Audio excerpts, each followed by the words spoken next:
Diamond Platnumz anazidi kumfanyia surprise bibi Zuchu kutokana na yeye kuweza kumzalia mtoto. Najua kuna vingi ambavyo vimeweza kutokea katika familia hii na wengi wao walitamani sana kuweza kujua ukweli namna ambavyo mambo yalivyo, lakini kitu ambacho sichokijua ni kwamba binadamu siku zote huwa wanajifunza kutokana na makosa ambayo watu wamefanya, ila tunaamini katika hili kila mtu atasimama imara na kuhakikisha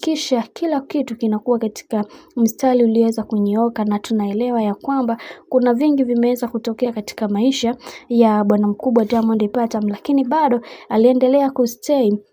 na bibi Zuchu na kumfanya awe wa thamani zaidi katika kila hatua ya maisha ambayo anayopiga, kwa sababu kila mtu anaamini ya kwamba Zuchu ni mwanamke mwema na ni mwanamke mzuri, na anasema ya kwamba mara zote nimekuwa nikimkosea mimi na amekuwa akitambua sana uwepo wangu kwake na kunifanya niweze kusimama kwa imara kwa mara nyingine. Hivyo yote ya yote ninamshukuru Mwenyezi Mungu kwa kila kitu kilichoweza kutokea. Nina imani haya yote isingekuwa yeye nisingeweza kujifunza zaidi, ila ninaamini katika hiki kilichoweza kutokea Mungu atasimama upande wangu na kunifanya niwe bora zaidi katika kila hatua ya maisha ambayo ninayopiga, maana kuna vingi ambavyo vipo na mara zote natamani sana kuweza kusolve matatizo ambayo niliyoweza